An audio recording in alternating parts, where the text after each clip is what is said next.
उतरताना तुम्ही पाहाल. इथं प्रभू येशू ख्रिस्त बोलत आहे आणि तो काय घडणार आहे याच्याबद्दल मार्गदर्शन करत आहे. आणि तो म्हणतो देवदूतांना चढताना उतरताना तुम्ही डोळ्याने पाहाल. इथं देखील याकोबाला जे स्वप्न पडलं आणि या स्वप्नामध्ये जर आम्ही पाहिलं तर असं म्हटलंय, त्याने पाहिलं एक शिडी लावली आहे आणि तिच्यावरून देवदूत काय करत आहे, चढत उतरत आहे. वास्तविक ते स्वर्गीय दर्शन आहे, ते देवाने दाखवलेली समक्षता आहे, ते देवदूताचं दर्शन आहे. आणि म्हणून आम्ही या ठिकाणी जर पाहिलं तर असं म्हटलंय 13 वचनामध्ये, आणि पहा परमेश्वर त्याच्या पाशी उभा राहून त्यास म्हणाला, मी परमेश्वर तुझा पिता अब्राहम याचा देव, इसहाकाचा देव, ज्या भूमीवर तू निजला आहेस ती मी तुला व तुझ्या संततीला देईन. या अभिवचनामध्ये जर आम्ही पाहिलं, हे बेटा,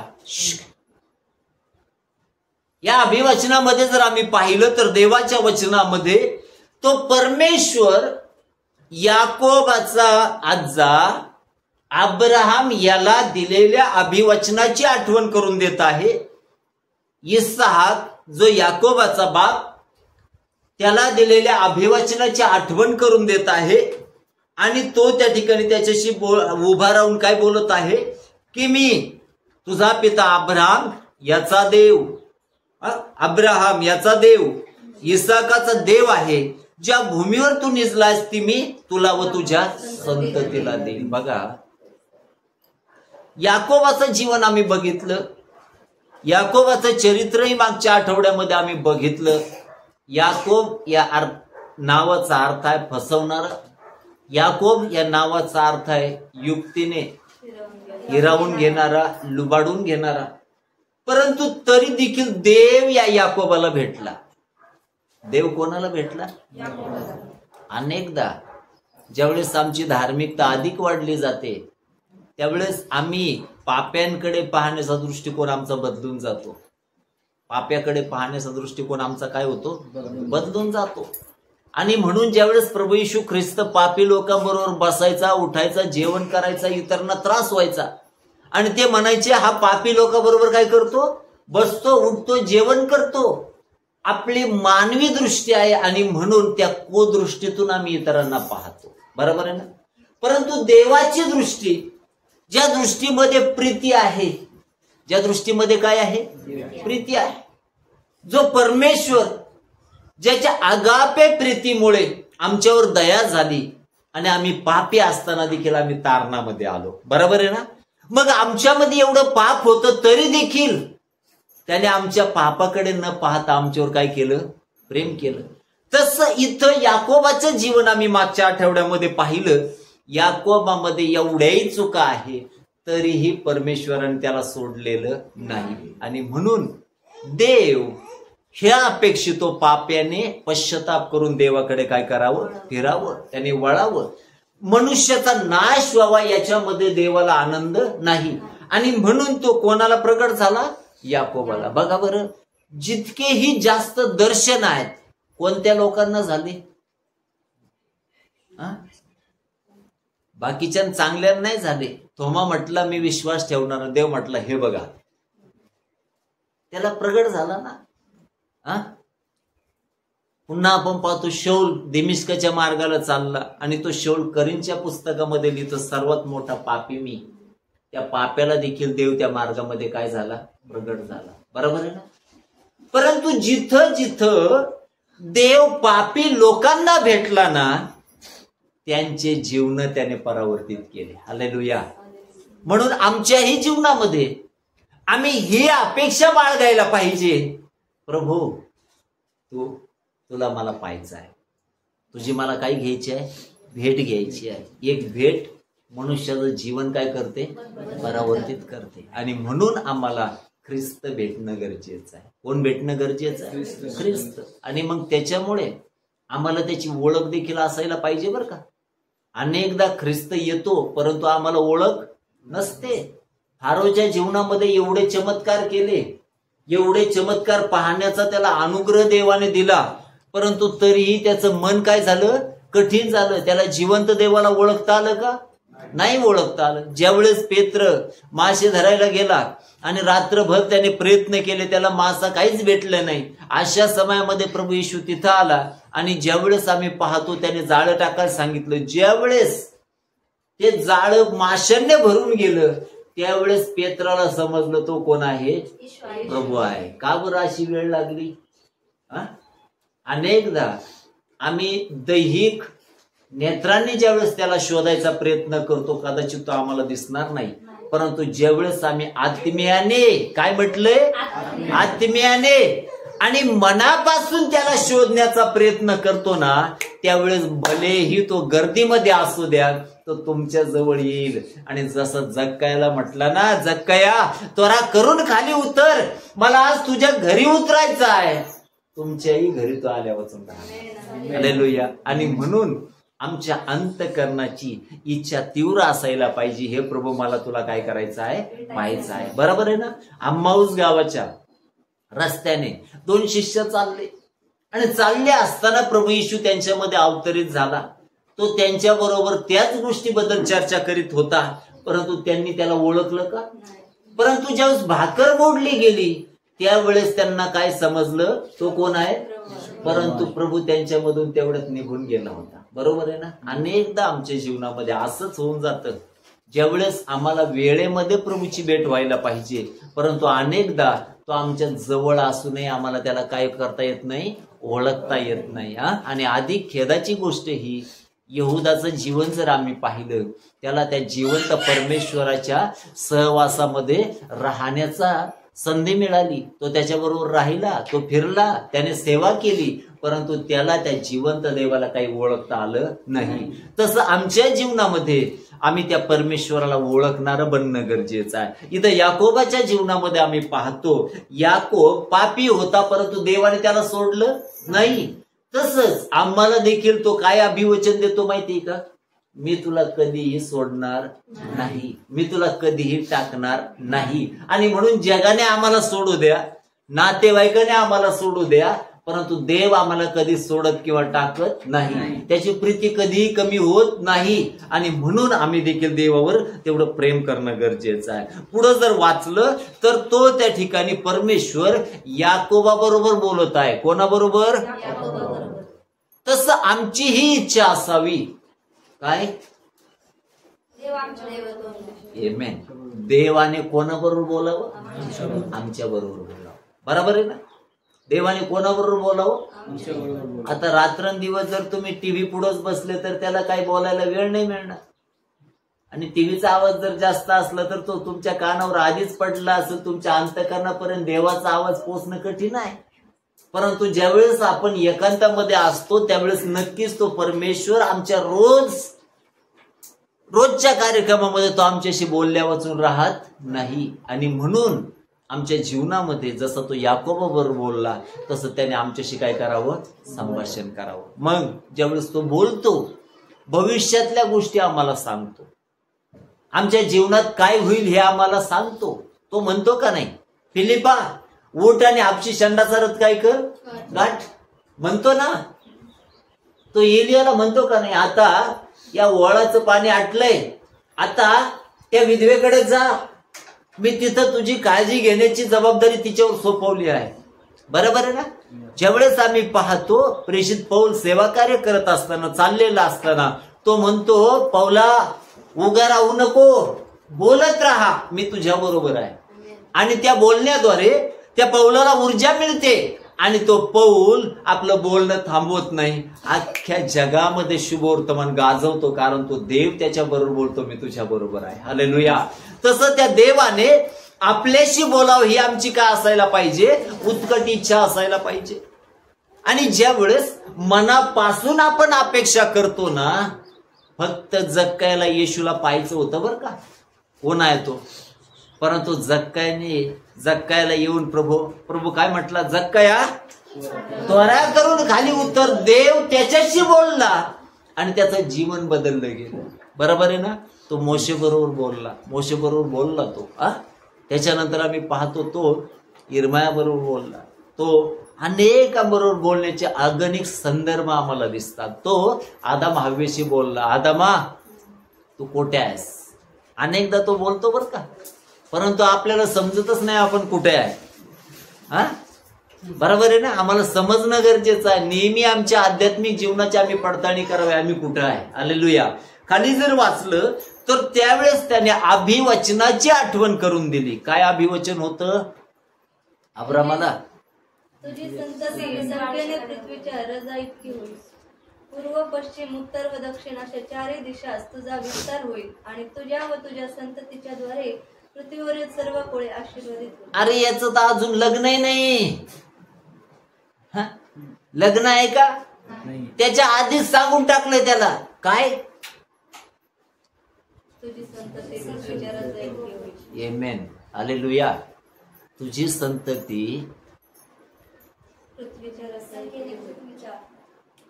संख्येने पृथ्वीच्या रजकणा इतकी होईल. म्हणजे ज्यांची गणती मोजणी होणार नाही.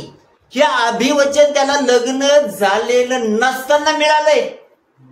कारण ते अभिवचन देवाने अब्रामाला दिलं होतं, ते अभिवचन देवाने इसाकाला दिलं होतं, ते अभिवचन देव याकोबाला देत आहे. आणि म्हणजे त्याला समजलं तो जीवन जे आहे वांजपणात असणार नाही, प्रभू त्याला फलद्रूप करणार आहे. बरोबर आहे ना. मग या वचनावर विश्वास ठेवण्यासाठी आमचा विश्वास देखील तेवढा दृढ असायला पाहिजे. हा म्हटला का प्रभू माझं लग्नही नाही, अजून मी पोरगी पाहायलाही गेलो नाही, आणि त्याच्या अगोदर तो नियोजन करून ठेवलं की माझी संतती पृथ्वीच्या वाळूच्या रजकणा इतकी असेल. प्रभू थोडा दम धर. बरोबर आहे का? अनेकदा काही अभिवचन असे असतात ते आम्हाला विश्वास ठेवण्यासाठी कठीण वाटतात. कसे वाटतात? कठीण वाटतात. परंतु मागच्या काही दिवसामध्ये प्रियांनो सगळ्या मंडळामध्ये हे युद्ध थांबावं म्हणून प्रार्थना चालू होत्या बरं का. हे युद्ध काय व्हावं? थांबावं. आणि देवाने तसं घडून आणलं. देवाने तसं घडून आणलं. अनेकांच्या प्रार्थना विनंत्या ऐकल्या, नाहीतर दोन्ही ठिकाणी विना झाला असता. सोपं वाटतं अनेकदा आम्हाला, परंतु प्रार्थनेद्वारे देव कार्य करतो. नेहमी ध्यानात घ्या. मग जे जे अभिवचन त्या परमेश्वराने आम्हाला दिलेत त्याच्यावर विश्वास ठेवायला शिका बरं का. कशावर? आता एक वचन मी तुम्हाला सांगतो, शास्त्र सांगतं त्याच्यावर म्हणजे जिवंत देवावर विश्वास ठेवणारा कधी लज्जित किंवा फजित होणार नाही. याचा अर्थ काय? त्याच्यावर विश्वास ठेवणाऱ्याला कोणत्याही प्रकारचं कमी गती पडणार नाही. आमेन. अजून ते सर्व समस्यांमध्ये आपल्या बरोबर असणार. आमेन. तो सर्व समस्यामध्ये आमच्या बरोबर असणार. अजून जर आपला विश्वास असेल तर तो मरणातून आपल्याला विजय देईल. आमेन. तो आम्हाला विजय देईल. नक्कीच तो आम्हाला मृतातूनही उठवणारा परमेश्वर आहे. अजून आपल्याला प्रत्येक गोष्टीमध्ये तो विजय देणारा, आम्हाला विजय देणारा तो परमेश्वर आहे. किती संकट आले तरी परमेश्वर त्यातून आपल्याला कितीही संकट आले तर त्या संकटातून तो आम्हाला बाहेर काढील. अजून देवाच्या अभिवचनानुसार सर आपण कुठेही गेलो तरी आपलं जे आहे मूठ हे काळ म्हणजे काळवणार नाही किंवा आपल्याला तिथं लज्जित होणार नाही. Yes, hallelujah. देव आम्हाला लज्जित होऊ देणार नाही. आम्हाला यश देईन, विजय देईन, जय देईन. हालेलुया. आमची लेकरं आशीर्वादित असतील, आमचे गुरेढोरे आशीर्वादित असतील, आमचे शेरडे मेंढरे पंडित कुटुंबाचे आशीर्वादित असतील. बरोबर आहे ना. सगळं आशीर्वादित असेल, परंतु प्रत्येक गोष्टीसाठी प्रभूने काय ठेवला? एक समय ठेवला. आणि म्हणून आम्ही त्याच्यासाठी त्याच्यावर विश्वास ठेवणारा असायला पाहिजे. ज्यावेळेस त्याने याच्यामध्ये इतके मोठे अभिवचन दिलेत तर असं म्हटलंय, तुझी संतती पृथ्वीच्या राजा इतकी होईल. बघा, स्तोत्र 127 जे आपण कधी घेतो? वाढदिवसाच्या दिवशी. आणि असं म्हटलंय संतती हे देवाने दिलेलं धन आहे. मग पवित्र शास्त्रामध्ये ज्यांनी त्या ख्रिस्तावर, त्या देवावर विश्वास ठेवला, सगळ्या गृहिणी परमेश्वराने त्यांचं वांस पण दूर केलं आणि त्यांना लेकरं दिलेत. बरोबर आहे ना. इथं याला काय अभिवचन दिलं माहितीये का? तुझी संतती पृथ्वीच्या रजकणा इतकी होईल, म्हणजे तुझ्या जीवनामध्ये वांस पण असणार नाही. किती महत्वाची गोष्ट आहे. काहींना प्रश्न पडतो, वंशाचा दिवा कुठं नेऊन लावा. आता का दुसऱ्याच्या झोपडीला लावतो. बरोबर आहे ना, बरोबर आहे ना. त्याची काळजी करायची गरज पडत नाही. बघा पवित्र शास्त्रामध्ये बघा, शमशोनाच्या आईने प्रार्थना केली, प्रभू मला लेकरू पाहिजे. मुलगी दिली का? मुलगा मुलगी समानच आहे, परंतु तिथं काय दिला? मुलगा दिला. अन्नेने रडून प्रार्थना केली, कोण दिलं? मुलगा दिला. बरोबर आहे. इसाकासाठी त्याच्या आईने सारेने प्रार्थना केली, किती दिवस वाट पाहिली, काय दिला बरं? का बरं? अभिवचना खाली आहे आणि प्रभूने अभिवचन दिलं, तुझी संतती पृथ्वीच्या रंजकाना इतकी होईल. मग आम्हाला वाट पाहायची गरज नाही. बरोबर आहे ना. आमच्या लेकरा बाळांसाठी ते आशीर्वादित असणार आहे.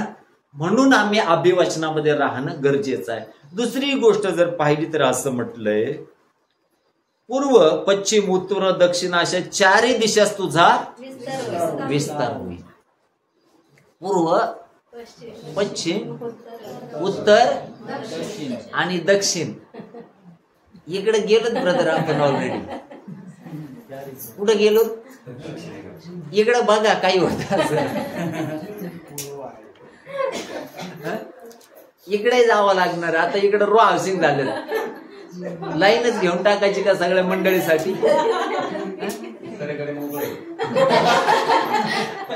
इकडे जावं लागेल आपल्याला. बरोबर आहे ना.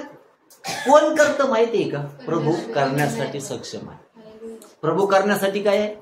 सक्षम आहे. इथं हे अभिवचन जर परमेश्वर अब्रामाला देतो, इसाकाला देतो, याकोबाला देतो, तर हेच अभिवचन मंडळीतल्या प्रत्येकाला प्रभूने दिलेलं आहे. बरं का? तुझी काय होईल? तुझा विस्तार. त्या स्थानावर तू असणार नाही. तेवढीच तशीच परिस्थिती तुझे दिवसेंदिवस राहणार नाही. असं म्हटलंय, तुझी सुरुवात जरी अल्प असली तुझा शेवट समृद्धीचा होईल. हालेलुया. प्रत्येक गोष्ट आमच्याकडे असणार आहे, कारण आम्ही देवाने निवडलेले व अभिवचन दिलेले लोक आहोत.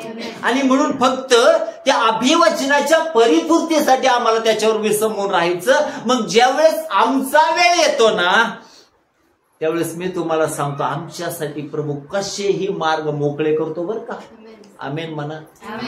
किती जण विश्वास ठेवता 2025 हे तुमच्या विस्ताराचं वर्ष आहे. हालेलुया. सर्व प्रकारे बरं का. ज्यांना 4 लेकरं झाली त्यांनी आता थांबा. बरोबर आहे ना. प्रत्येक प्रकारे प्रभू ब्लेस करतो. महत्वाची गोष्ट आहे. मग काही जण म्हणतात, ज्यांनी लेकरं दिले तो पाखरांना जसं अन्न देतो त्यांनाही पुरविल. शरद हसायला लागलेलं. बरोबर आहे ना. नक्कीच तो पुरवण्यासाठी सक्षम आहे, परंतु त्याच्यासाठी आमच्या विश्वासाचा स्तर देखील तेवढा वर असायला पाहिजे. बरोबर आहे ना. म्हणून या वचनामध्ये तो म्हणतो, पूर्व पश्चिम उत्तर दक्षिण या दिशेस तुझा काय होईल? विस्तार होईल. या दिवसामध्ये अपेक्षा बाळगा की प्रभूने तुमचा तो विस्तार करावा. मग आम्ही या वचनाला धरून काय करावी? प्रार्थना करावी. बरं का. प्रार्थनेची उत्तर असतात. प्रार्थनेचे काय असतात? उत्तर. आणि असं म्हटलंय, आमचा देव बाहेर आहे का? त्याला ऐकू येत नाही असं आहे का? त्याला उद्धार करवत नाही एवढं त्याचा हात तोकडा आहे का? नाही. तो देण्यास सक्षम आहे, परंतु घेण्यासाठी आम्ही आमची पात्रता निर्माण करावी. काय म्हटलं आता? समजलं ना? समजलं ना. डबल मिळतं, डबल मिळतं. बरोबर आहे. परंतु एलियाला आलिशाचं जीवन आवडायला पाहिजे, आणि त्या आलिशाचं जीवन फक्त एलियाला नव्हे तर देवाला आवडायला पाहिजे.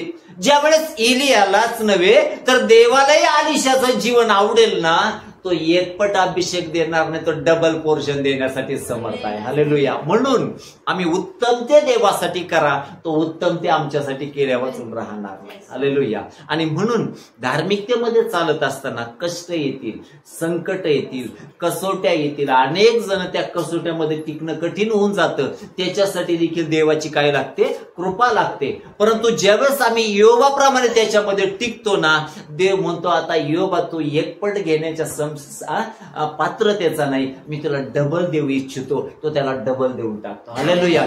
म्हणून या दिवसामध्ये आपणही अपेक्षा बाळगावी, देवाने आम्हाला किती पट द्यावं? डबल द्यावं. तो देण्यासाठी काय आहे? समर्थ देव आहे. एक काळ असं होतं माझ्याकडे फिरायला गाडी नव्हती, फिरायलाही गाडी नव्हती. आता त्या गाड्या पंक्चर झाल्यात, तशाच पडल्यात, त्याचे पंक्चर काढायला मला वेळ नाही. देव करतो का नाही? म्हणून आम्ही देवाला आमच्या जीवनात काम करण्यासाठी वेळ देणं गरजेचं आहे. एक काळ असा होता माझ्याकडे काम नसायचे. या 8-15 दिवसामध्ये परिस्थिती अशी झाली, मला काम सोडून द्यायची वेळ आली. मी म्हटलं अरे फिरू कुठं कुठं, कोणतं काम घेऊन कोणतं नको. कोण करतं? प्रभू. परंतु आम्ही विश्वास पात्रतेने चालत राहणं गरजेचं आहे. म्हणून या दिवसामध्ये आपली सर्व पूर्व पश्चिम उत्तर सर्व दिशामध्ये विस्तार होईल यासाठी काय करा? प्रार्थना करा. मग सर्वतोपरी विस्तार व्हायला पाहिजे बरं का. आमची आर्थिक स्थिती देखील काय व्हायला पाहिजे? सुधारायला पाहिजे. रात्रंदिवस झोपा घ्या, खा प्या आणि साऊथचे पिक्चर पहा, होईल का ग्रोथ? करावं लागेल, काहीतरी प्रार्थना करावं लागेल, विश्वासाने कष्ट करावं लागते ना. आणि ज्यावेळेस त्याचा हात आमच्या कमाईवर असेल ना, ते सरणार नाही, पुरून उरणार. हालेलुया. ते सरणार नाही, ते काय होणार? पुरून उरणार. आणि आपल्या मुखातून शब्द काय असतील? माझं पात्र काठोकाठ भरून. माझे खिसे कधीच खाली होत नाहीत, माझे खिसे कधीच खाली होत नाहीत. देवाची स्तुती असो. पॅन्ट देऊ का तुम्हाला? बरोबर आहे ना. ते पॅन्टीवर नाही, व्यक्ती जसा वागतो त्याच्यानुसार ते, बरं का. नाही तर काही काही म्हणतात माझ्या खिशात पैसेच टिकत नाही, मग आता का त्याला बांधून ठेवतो खिशात? बरोबर आहे ना. आशीर्वाद आहे ते. म्हणून सर्व प्रकारे आमची काय व्हायला पाहिजे? वाढ व्हायला पाहिजे. आता लेकरांच्या साक्षी झाल्या, प्रभूने उत्तम मार्गाने त्यांना काय केलं? पास केलं. पुढच्या वर्षी त्याच्यापेक्षा पुढे जायचा काय करायचा? प्रयत्न करायचा. देवबाप कृपा पुरवतो. बरोबर आहे ना. महत्वाची गोष्ट आहे. आणि म्हणून या याकोबाला परमेश्वराने ते अभिवचन दिलं. त्याच्या खाली जर असं वाचलं तर असं म्हटलंय, आणि तुझ्या व तुझ्या संततीच्याद्वारे पृथ्वीवरील सर्व कुळे आशीर्वादित होतील. या वचनामध्ये म्हटलंय तुझ्या व तुझ्या संततीच्याद्वारे पृथ्वीवरील सर्व कुळे. क्या बात आहे यार. आमच्याद्वारे आणि आमच्या संततीच्याद्वारे पृथ्वीवरील सर्व कुळे काय होतील? किती आनंदाची गोष्ट आहे. आपलं जीवन आणि आपल्या लेकरांचं जीवन अनेकांसाठी कशाचं कारण असायला पाहिजे? आशीर्वादाचं. आपल्या सहभागीतेत जे राहतात ना ते आशीर्वादित होतात बरं का. ते काय होतात? आशीर्वादित होतात. जर आम्ही खऱ्या आत्मिकतेमध्ये आहोत. बघा अब्रामाबरोबर कोण होता? कोण होता? तुम्ही होते का? होते का? लोट होता ना. वचन सांगतं परमेश्वराने त्या लोटाला काय करून टाकलं? आशीर्वादित केलं. प्रभू येशू बरोबर कोण होते? शिष्य होते. जीवनाचं सोनं करून टाकलं ना. हालेलुया. बरोबर आहे ना. काय सहभागिता महत्वाची आहे. तसं तुझ्या व तुझ्या लेकरांकरवी किंवा संतती करवी पृथ्वीवरील सर्व कुळे काय होतील? आशीर्वाद. तसे आमच्या करवी सर्व आमचे जे प्रियजन आहेत, आम्हाला भेटणारे आहेत, आमचे रिलेटिव्ह आहे, आमच्या आसपासचे लोक आहे, काय व्हायला पाहिजे? ब्लेस व्हायला पाहिजे. खूप महत्वाची गोष्ट आहे. महत्वाची गोष्ट आहे. पंडित कुटुंबाद्वारे आम्ही आशीर्वादित होतो, कारण देवाने त्यांना थोडी डेअरिंग दिली. काही आलं तर मी आवाज देतो, ब्रदर पटकन या बघा हे काय आलंय. तो आशीर्वादच आहे ना. बरोबर आहे ना. वेगवेगळ्या गोष्टी प्रभू ठेवतो ना. आता समजा मला हे खूप मोठाले आहे तिथं. बरोबर आहे ना. आता मला त्याची भीती वाटते. मला भूता खेतांची नाही भीती. चिंदाड येऊ द्या, नाही तर तो लुसिफर येऊ द्या, मला काही वाटत नाही त्याचं. परंतु हे साप वगैरे त्यांचं मला थोडंसं मी लांब राहतो त्यांच्यापासून. मला अजून दिसले नाही. इथं सगळ्यांनी पाहिलेत. मला अजून दिसले नाही, पण तो ब्रदर डेअरिंग करतात, ते पाहतात, त्यांना हाय बाय करतात आणि निघाला. बरोबर आहे, आशीर्वादात आहे प्रियांनो. आणि म्हणून आमचं कुटुंब इतरांसाठी काय असायला पाहिजे? आशीर्वादाचं. कारण हे अभिवचन कोणाला मिळालं? अरे फसवणाऱ्याला अभिवचन प्रभूने दिलं. बरोबर आहे ना? कोणाला दिलं? मग ज्या वेळेस आम्हाला तो देव भेटतो ना, आमचा स्वभाव बदलून टाकतो बरं का. त्याच्यानंतर आम्ही फसवणारे राहत नाही. आमचं जीवन काय होतं? बदललं जातं. एकच भेट झाली. कोणाची? त्या जक्कायाची. कोणाबरोबर? येशू बरोबर. आणि जो जकात घेणारा म्हणतो, अरे ज्याचं एकपट घेतलं त्याला चौपट परत करतो. असं आहे का कोणी जक्का इथं? जर उद्या तुम्ही परत जर रिटर्न करत असले चौपट, तर आज संध्याकाळपर्यंत मला सांगा, मला काहीतरी तुम्हाला देता येईल. जक्काने वरल्या मनाने केलं का? मनापासून केलं. कारण ज्यावेळेस देव काम करतो, हृदयात करतो, मग मनुष्याचं प्रेम पैशावर राहत नाही. त्याला त्या पैशापेक्षा महत्वाचा देव वाटतो. मग चौपट काय? हे सर्वस्वही देण्यासाठी तो तयार असतो. बरं का? समजलं ना? मग एका भेटीने असं काय जक्कायाच्या जीवनामध्ये झालं की तो सगळं द्यायला तयार झाला. बरं, देव ज्यावेळेस भेटतो, जगी गोष्टीवरचं प्रेम आमचं कमी होऊन जातं. कशावरचं? बरोबर आहे ना? मत्तई 22 मध्ये म्हटलंय, तू आपला देव परमेश्वर याचवर संपूर्ण मनाने, संपूर्ण जीवाने, संपूर्ण शक्तीने, संपूर्ण बुद्धीने प्रीती कर. बरोबर आहे ना? मग ज्यावेळेस आम्ही तशी प्रीती त्याच्यावर करतो ना, समजा एखाद्याने ट्रक भर नोटा आणल्या. किती नोटा? आणि तो जर मला म्हणाला, प्रभू तुला पाहिजे की या नोटा पाहिजे? शरद काय पाहिजे? अरे काय शरद,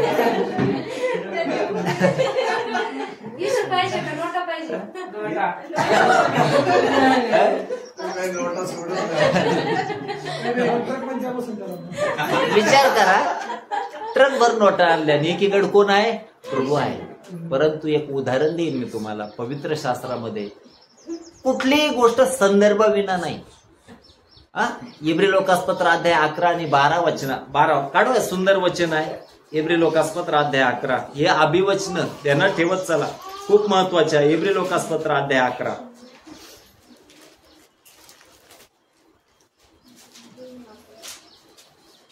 आणि त्याच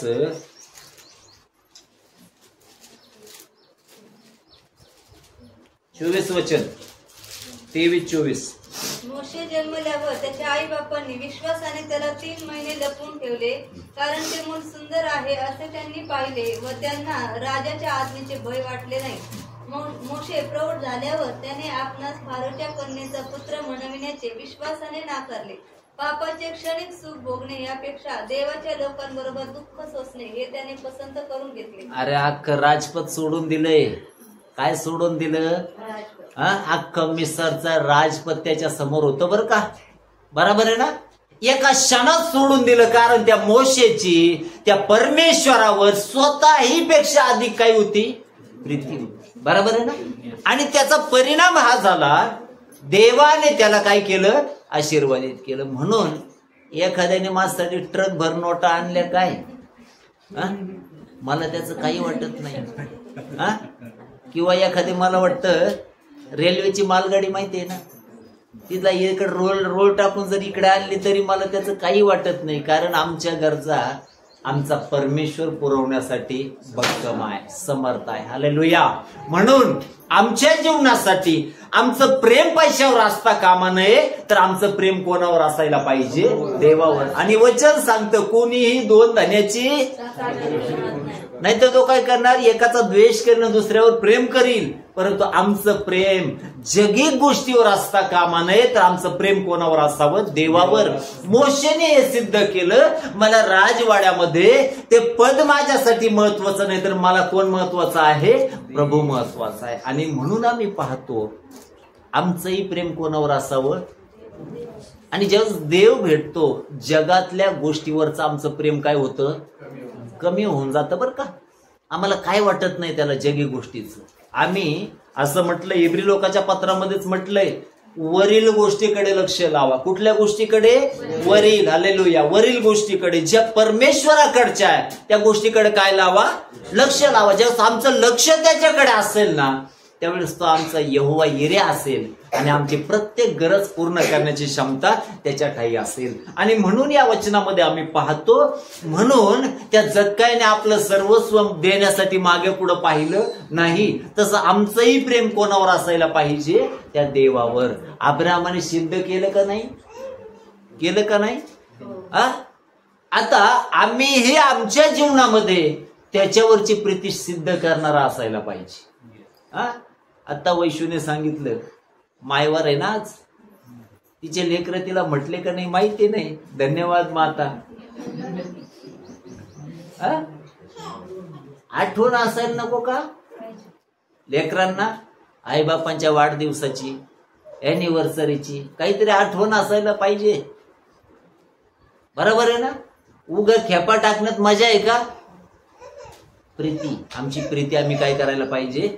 सिद्ध करायला पाहिजे. देवावरची प्रीती देखील काय केली जाते? सिद्ध केली जाते. म्हणून इथं आम्ही पाहतो जक्काईने ते केलं. आमची एक ती कृती असणं गरजेचं. म्हणून जगिक पैसा आमच्यासाठी काय आहे? दुय्यम आहे. प्रभू आमच्यासाठी महत्वाचा आहे. खाली जर वाचलं तर असं म्हटलंय 14 वचन, त्याच्यानंतर सर्व कुळे तुझ्याद्वारे काय होतील?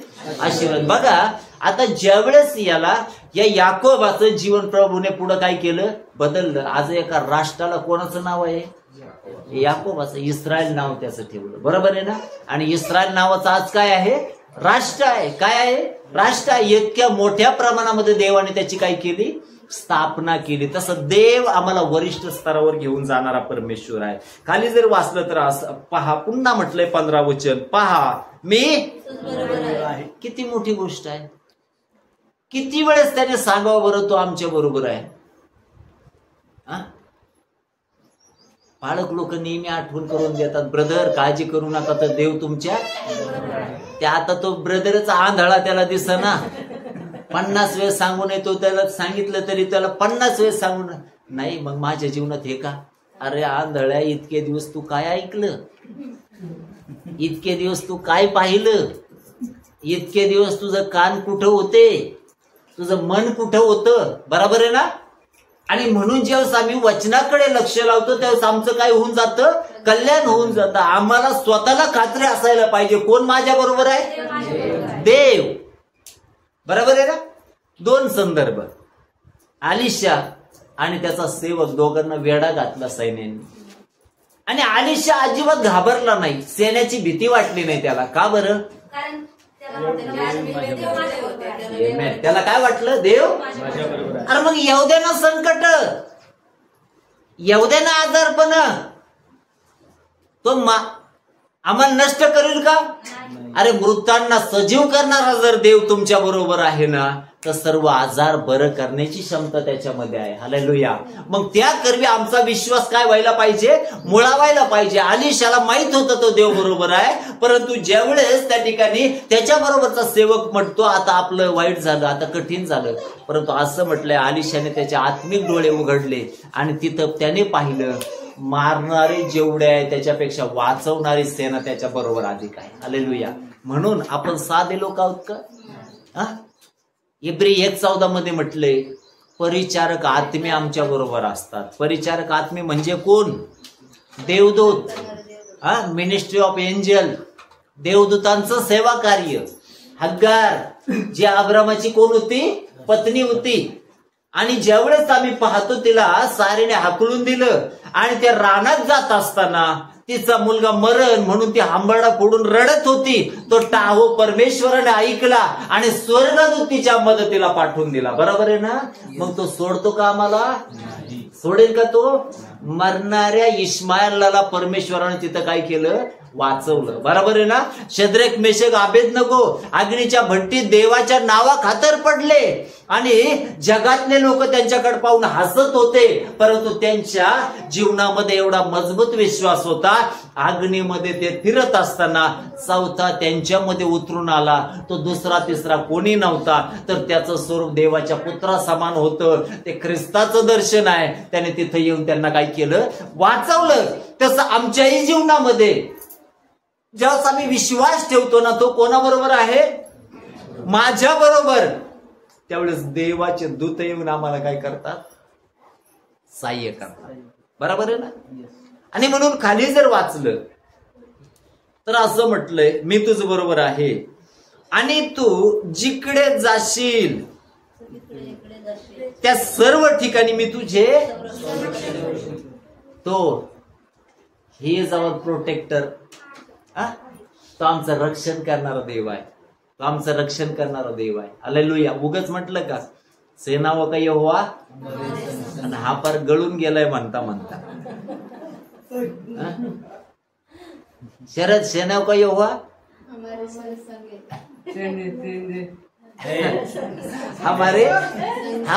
संग आहे. Praise Lord. हालेलुया. मग जर तो सेनाधीश परमेश्वर आमच्या बरोबर आहे तर कोणाला घाबरायचं का? नाही. घरी जाऊन धिंगाणा घालू.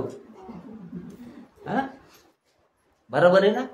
भीती सैतानाबद्दल आमच्या जीवनात असता कामा नाही. नेहमी ध्यानात घ्या. वचन सांगतं इस्रायलवर मंत्र तंत्र चालत नाही. तांत्रिकाला म्हणा लाव ताकद, मी नाही हटत. बरोबर आहे ना? कधी खचून जाऊ नका. त्याच्यासाठी आम्हाला मजबूत विश्वास असायला पाहिजे. कोण आमचं संरक्षण करण्यासाठी आहे? तो देव. बरोबर आहे ना? तो देव आमचं रक्षण करण्यासाठी समर्थ आहे. खाली जर वाचलं तर 2 अभिवचन, मी तुझ्या बरोबर असेल. दुसरी गोष्ट, तू जिकडे जाशील तिकडे मी तुझं संरक्षण करीन. मग काय भीती बाळगायची आम्ही कोणत्या गोष्टीची? लक्ष द्या.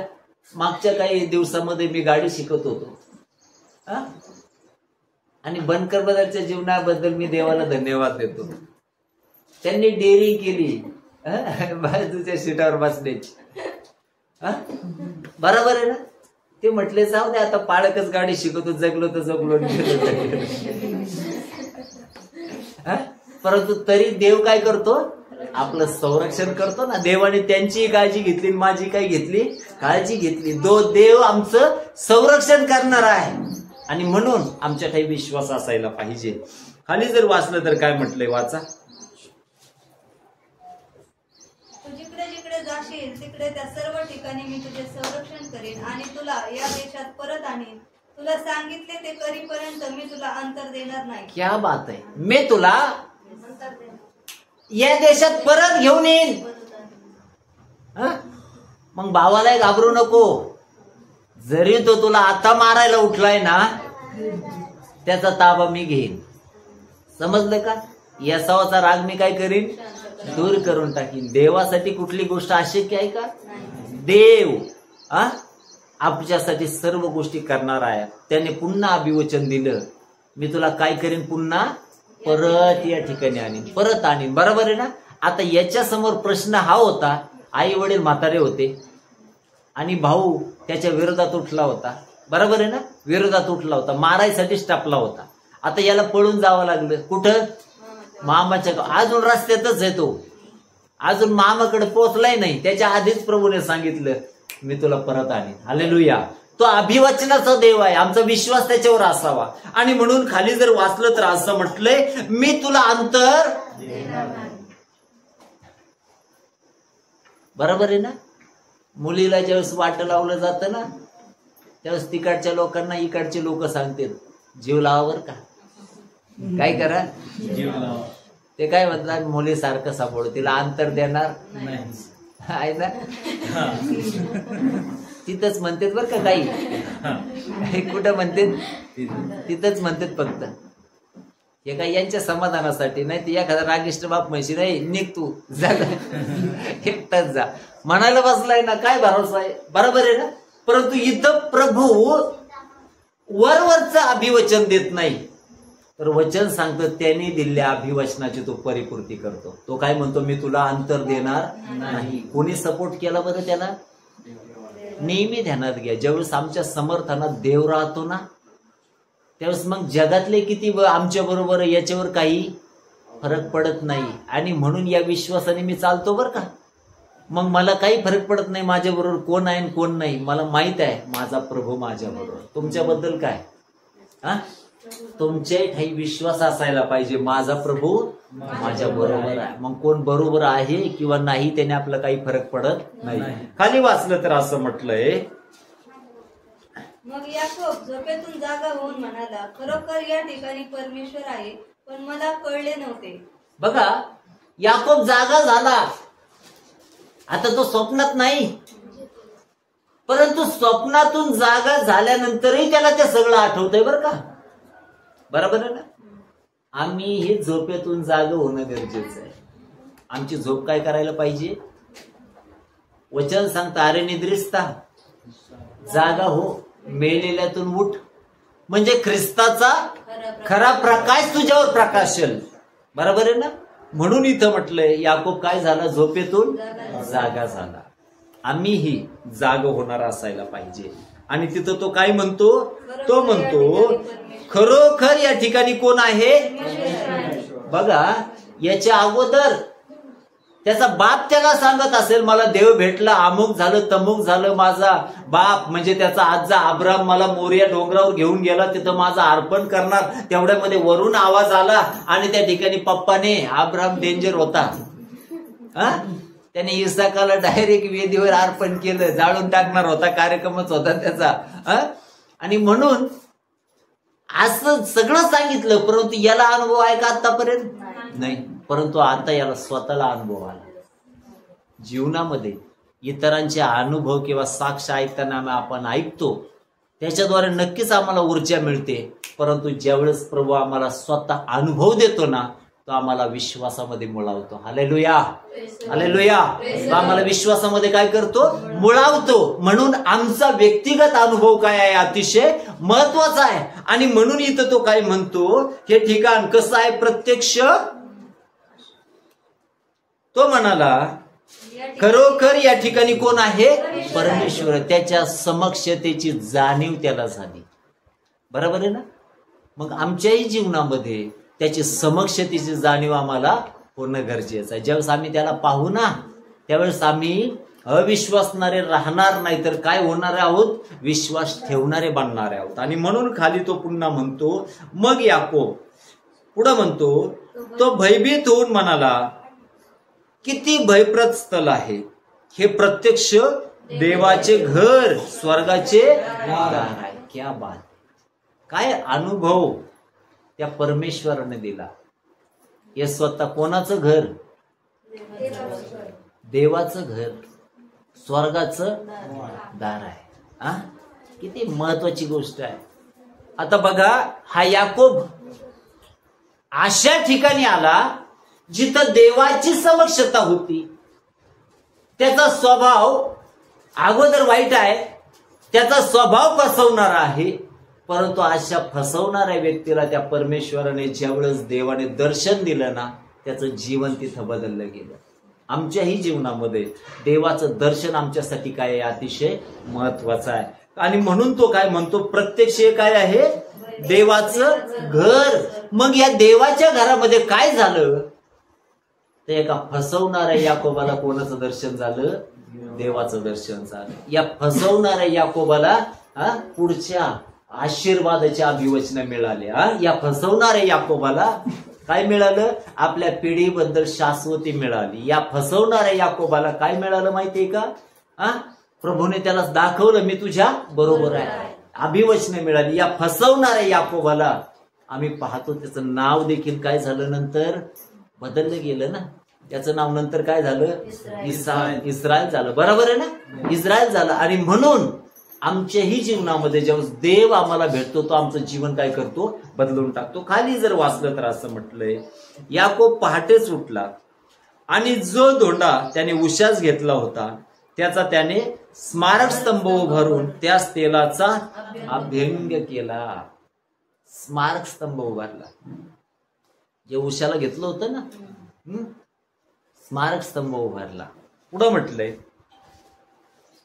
आणि त्याने त्या ठिकाणचे नाव बेथेल, देवाचे घर असं ठेवलं, ज्या ठिकाणावर देवाची काय आहे, उपस्थिती आहे. हालेलुया.